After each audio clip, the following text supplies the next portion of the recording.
They said there was nothing wrong with her throat.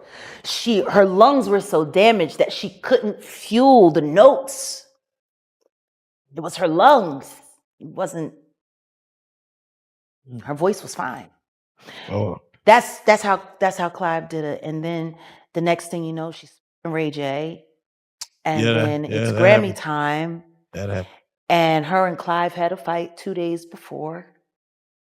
And from what I was told, Bobby Christina was present for some of that fight. And then the next thing you know, she's dead. Ray J was the last person to see her alive. He let the drug dealer in, but she was sober, right? But he let the drug dealer in that gave her the shot. Leola Brown, Bobby Brown's sister, has said on several occasions that she was beaten. They saw her body. She didn't just die in a tub, like she was beat up. Oh, wow. And Brandy was the one that found her. But they pledge allegiance to Clive too. Jeez. Well, Ray J was kind of down on his luck because the whole bullshit happened, and then, Whitney was dead and he was using her, as he's said himself, for clout, and then all of a sudden he got Love and Hip Hop LA after Whitney died.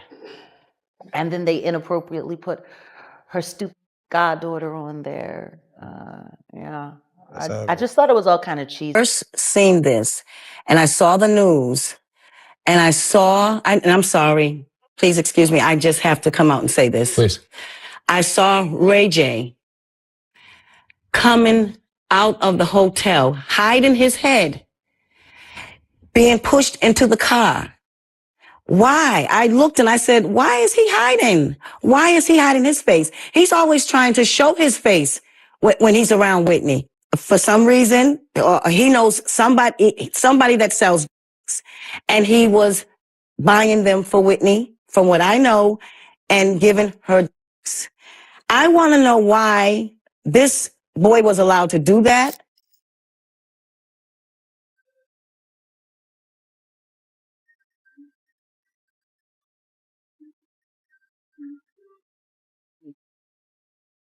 Get in the car.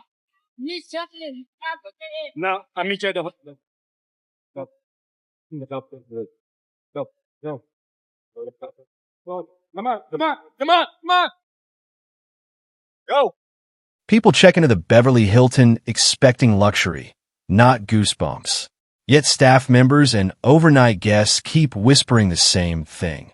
Room 434 hasn't been quiet since Whitney Houston left it.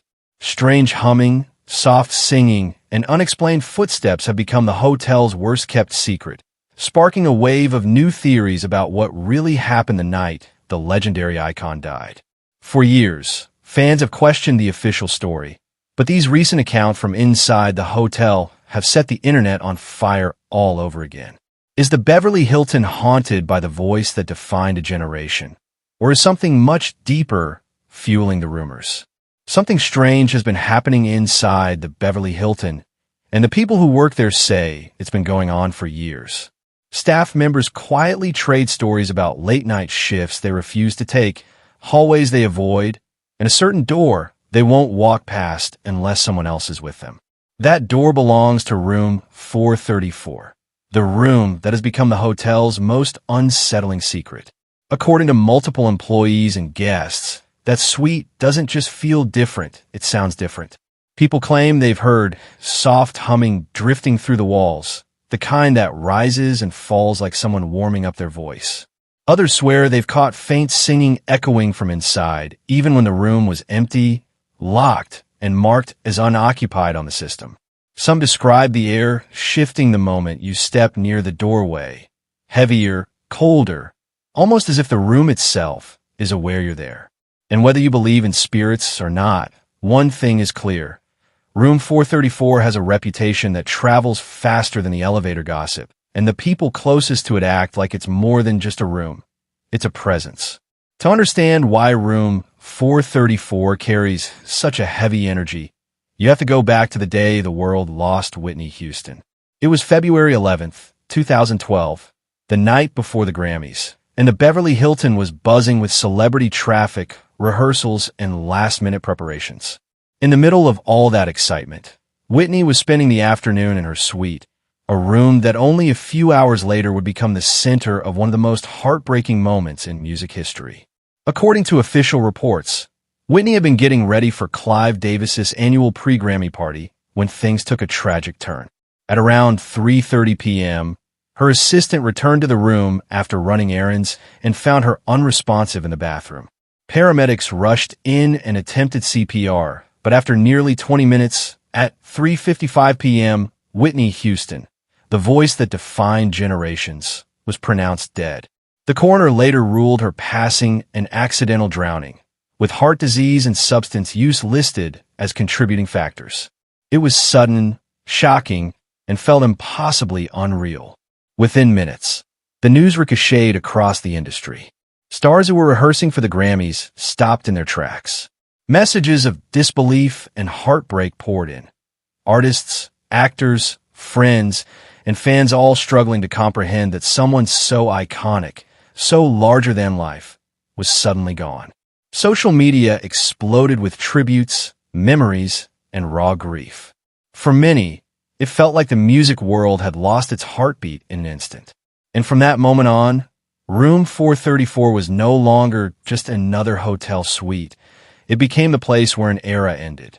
But even with the official explanation laid out, the public's questions didn't fade. In fact, they got louder. From the moment the coroner released a report, fans and commentators online began pointing to details that didn't sit right with them. People wondered how a superstar surrounded by security, assistants, and staff could slip away unnoticed. Others questioned the events leading up to that afternoon, the timeline, and why certain moments still feel blurred more than a decade later. When the autopsy results were made public, the conversation only intensified. The report noted minor injuries, small abrasions on her forehead and nose, which the coroner described as superficial and consistent with an accidental drowning. But to the public, those details became magnified.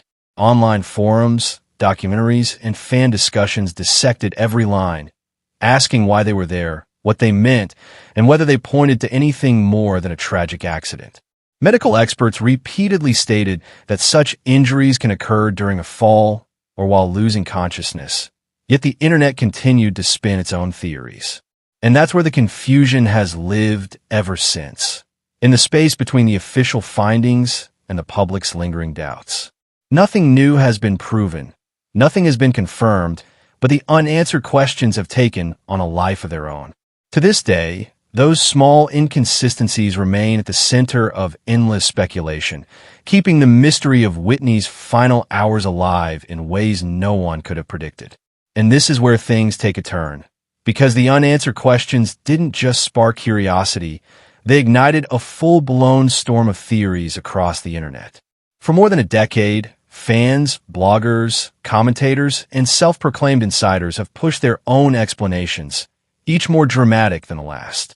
Some point to the chaotic days leading up to her passing and stitch together timelines that don't quite line up. Others focus on interviews from people who claim to be close to Whitney, insisting they noticed tension, strange encounters, or unusual behavior that now feels suspicious in hindsight.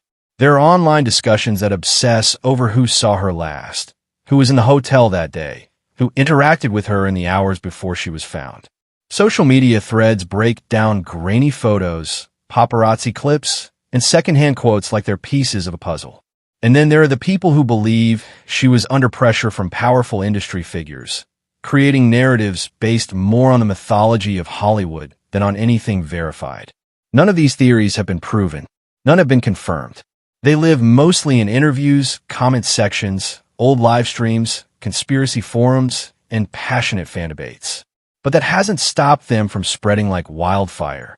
In fact, the lack of clear answers, the small gaps, the inconsistencies, the emotional weight of losing an icon has only made the speculation grow. Whitney wasn't just loved. She was legendary.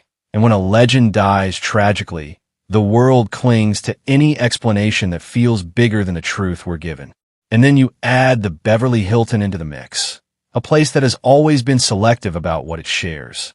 Over the years, there have been rumors that some hotel employees stayed unusually quiet about what they saw or heard that day. Not because they knew anything dramatic, but because management allegedly pushed for strict discretion. Commenters online often talk about NDAs, about staff being told to avoid media, about doors being shut to protect both the hotel's reputation and Whitney's privacy. Again, none of this has ever been officially confirmed. These are whispers, retellings, and assumptions that have snowballed over time. But the silence, or the perceived silence, only adds to the tension. It creates this eerie gap in the story, a blank space the public has filled with imagination. And that gap leads straight back to the one place almost everyone agrees feels off. Because no matter how many years have passed, people still talk about room 434 like it's frozen in time. And that's where the story shifts from tragedy to something much stranger. If you ask the guests who've stayed in room 434, or the ones who refuse to stay once they learned its history, they'll tell you that it doesn't feel like any other suite in the hotel. Some say the air gets noticeably heavier the moment they step across the threshold, like the room is holding its breath. Others describe sudden cold drafts, lights dimming when they shouldn't, or a hush that settles over the space even when the city outside is buzzing. There are stories of faint humming drifting through the bathroom doorway at night, soft enough to question, but clear enough to remember. A few guests claim they woke up feeling watched, as if someone were standing just beside the bed. One woman said she felt a presence behind her as she fixed her makeup, not threatening, just aware. Whether you believe in ghosts or not, these accounts create an atmosphere straight out of a paranormal thriller. Pop culture loves the idea of spirits with unfinished business, of souls lingering where their stories ended too suddenly. And for many fans, that's exactly how Whitney's death felt. A life cut short, a legend gone too soon, questions left hanging in the air. So when people talk about room 434 being different, it isn't just about spooky sounds or shifting temperatures. It's about the emotional weight tied to that space. The feeling that something unresolved still lingers there, echoing through the walls in a voice the world never truly got over. And when you look at what fans say online, the theories become less about fear and more about heartbreak. In comment sections, forums, and tribute pages, people often write that if Whitney's spirit is lingering anywhere, it would be in a place she trusted, a suite she returned to often, a space where she felt both protected and vulnerable. Some fans believe that legends don't simply disappear. Their energy imprints itself on the places tied to their final moments. Others say her presence might reflect the pain of a story that still feels unfinished, the weight of questions that never truly found answers. There are people who write things like, "She loved deeply, lived intensely, and left too soon." Maybe her soul is still waiting to be understood. Others say the room carries her warmth, not her fear, that the strange sensations guests describe aren't haunting, but longing. It's the emotional echo of millions who never got closure, a collective mourning that refuses to settle. Whether or not anything supernatural is happening, one thing is clear. Fans aren't just talking about a ghost. They're talking about a wound that never fully healed, the loss of a voice, a presence, and an era that ended far too abruptly. So now the question becomes, what do you think is really going on inside room 434? Are the strange sounds, the humming, the heavy air, and the unsettling moments just the power of suggestion, the human mind filling in the blanks of a tragic story? Or do you believe there's something deeper happening, something tied to the unanswered questions that have followed Whitney's legacy for more than a decade? Do you think the energy people feel in that room is just the emotional weight of losing an icon? Or could it be the lingering presence of a story that never found its truth? Is room 434 simply haunted by memories or by something more? I want to hear your theories, your thoughts, your experiences if you've ever stayed at the Beverly Hilton. Do you believe the rumors of a haunting? Or do you think the real mystery lies in the events leading up to that day? Drop your thoughts in the comments below, because the conversation around Whitney, her legacy, and that hotel room is far from over. And if you're ready to go even deeper into the unanswered questions surrounding her final days, or you want to explore the strange coincidences and timelines people still talk about, click right here for the next video. Trust me, you don't want to miss where this story goes next.